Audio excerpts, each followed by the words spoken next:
but I want to go into working with pivot tables. And I'm going to go back into the GL details because a lot of times we want to be able to analyze the information in a pivot table.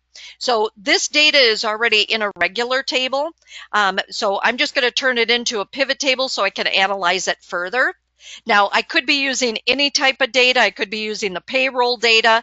As long as you have your information in columns and you have a header row to uniquely identify each field.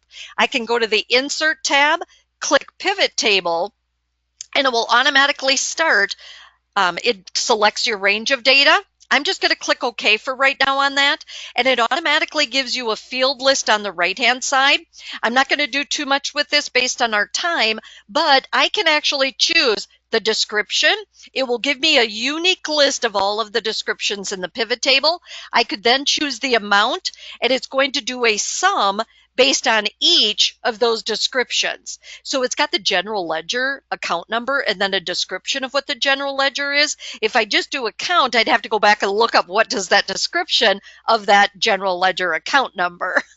So this way it's a little bit easier. So that's how it was organized. If I wanted to filter this data, the best part is in a regular table and in a pivot table, we have slicers and timelines. If I go to the Analyze tab of the Pivot Table Tools, I can click Insert Slicer.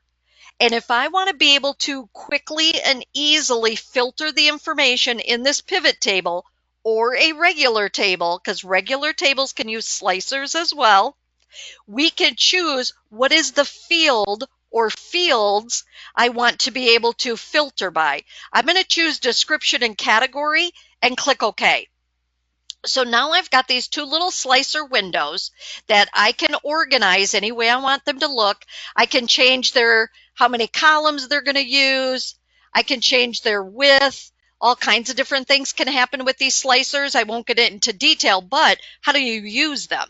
What if I only want to see this particular, let me kind of make that a little bit wider so you can see which one it is. Maybe I want to go to a category and I only want to see if it's based on AP. When I click AP, it automatically filters my pivot table based on AP.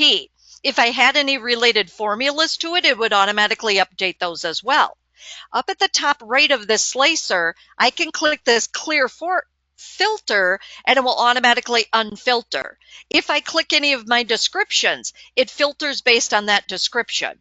I can clear it again by going to the top right like we do.